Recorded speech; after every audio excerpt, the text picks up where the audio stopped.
I wanted to start out by giving myself a frame of reference for where I'm going to place my colors on my sock blank.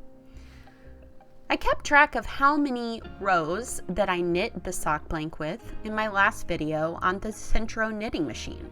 It has a handy counter, and it told me there was just over 100 rounds. I know I want to use 6 different colors, so I divided 100 by 6 and got just over 16. So I know I'll have enough to have 16 rows of each color. My last segment will have a few more rounds than that, but that's fine. Once I get all of these marked, then I'm going to give this sock blank a dunk in some water so it's ready for the next step.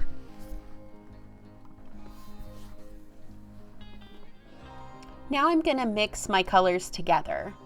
So I'm going to mix the acid dye with water. You can see that I'm using tools like plastic gloves. These are to protect my hands from the dye. A respirator mask, and that's to protect my lungs from the acid dye particles. I am using warm water to mix these up. I'm just sprinkling in a little bit of dye into my cups because I have dyed before and I kind of know about how much I want to use. But typically, you're going to want to measure it.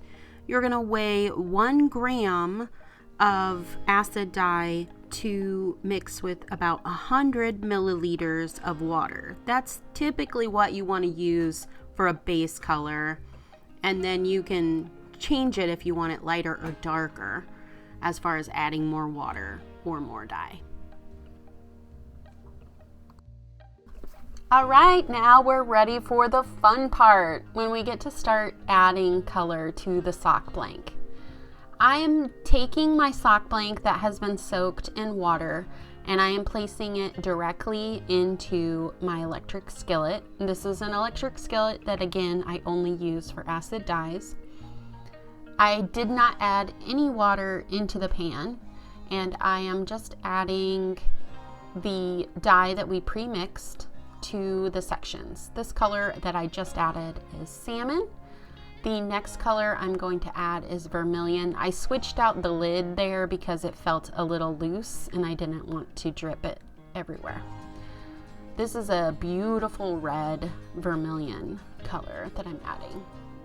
Now this color I'm adding on the end looks black. It's actually brown, and I was like not sure what color it was gonna end up being in the end. I added the golden ochre to the other side, and then I'm adding some citric acid that has been mixed with water, and I'm heating up my electric skillet. I like to keep it around 300. I don't want it to boil. I just want to get hot enough to steam and kind of steam those colors. Now, if you don't want these colors to run into each other, like say you didn't want the brown to run into any of the other colors, you could do what I'm doing here with the green. So I put the green into a mason jar, and so I put the very end of my sock blank into the mason jar, and I'm adding the emerald green color to that. And I just added a little color on both sides just to make sure that all of the color, the yarn absorbs the color all at the same time. It will end up being tonal, but trying to get it as even as possible. I'm flipping my sock blank over to the other side just to make sure there aren't any spots that got missed. It's fairly covered, but I'm just going through, I'm taking out some of that water so that I can add the dyes on top and they won't completely mix in. So that's what I'm doing right here. But keep in mind, if the water's a little warm, so you may want to wait in between times. I'm kind of rushing this process. I'm fast forwarding it so you can see it quickly.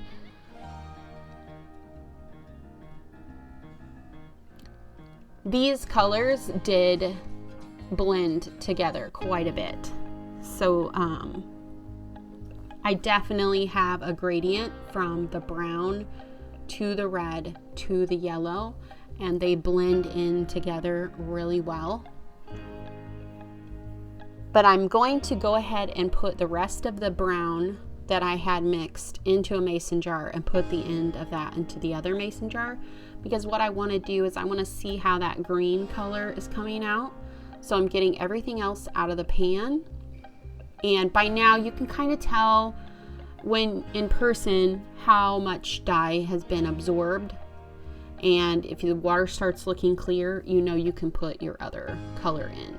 If you are worried about the colors mixing, then you can wait until the water has completely cooled in between each color. That's perfectly fine. And if you want that, sometimes with different colors, they absorb faster. I have noticed that blues and even this emerald green, probably because it has blues in it, takes longer to absorb and almost absorbs better after it's fully cooled. So colors that are blue or green, sometimes I have to let them sit on their own and cool completely before they can come out of the dye bath, because there's too much extra color in the water. As it cools, that will absorb some of that extra color. And this is just stuff you learn as you do yarn dye. Out into the garden to show the reveal, the part you've been waiting for. We've all been waiting for. And I thought maybe the sunlight or the natural light would be a better place to view the colors. So I'm going to show you and then we'll talk about it. Okay, so we have the brown. It is brown.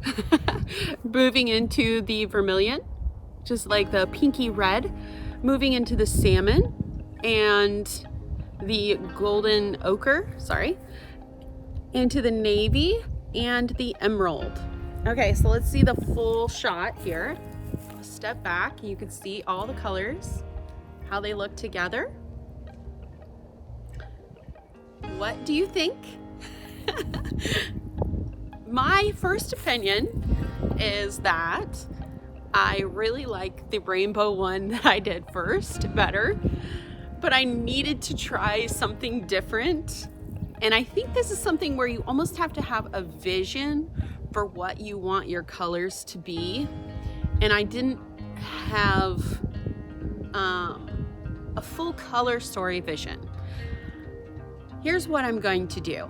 And you tell me if it's something that you would do, or if you disagree and you think you would do something different with the result of what we have.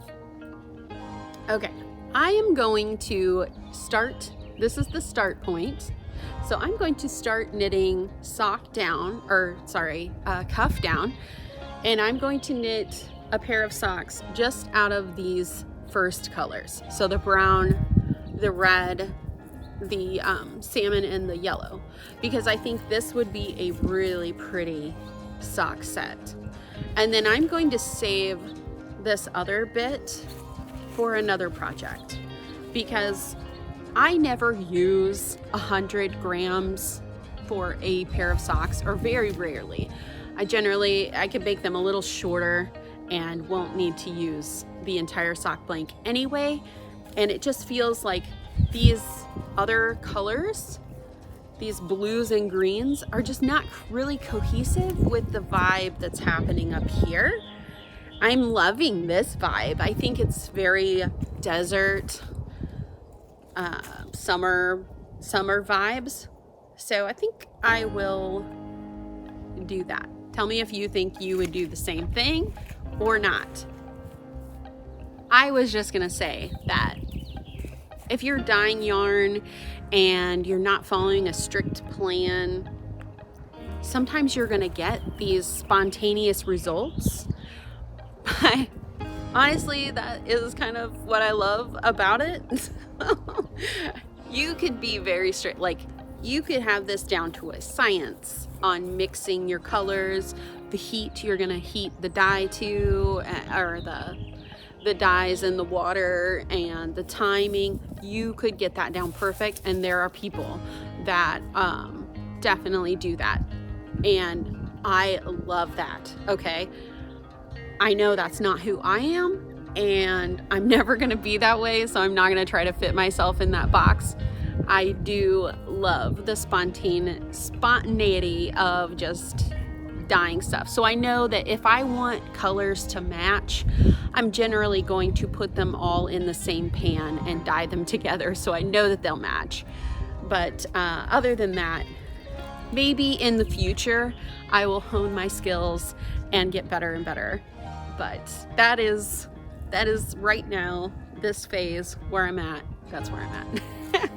So thank you guys so much for watching, as coming along this journey with me and knitting up a sock blank and dyeing it. This is just one process. Of course, there are so many different techniques to dyeing yarn, and this is just one little bit one little bit of it. There's a lot of different things you could do with a sock blank, a lot of different ways you can dye it. There are so many different ways you can dye a sock blank. My dog has got the zoomies now, so if you hear her skidding through the yard. I think the last sock blank that I dyed, the rainbow, is probably my favorite, and I'll show some pictures. Thank you guys for tuning in, for listening, and I will see you next time. Happy knitting.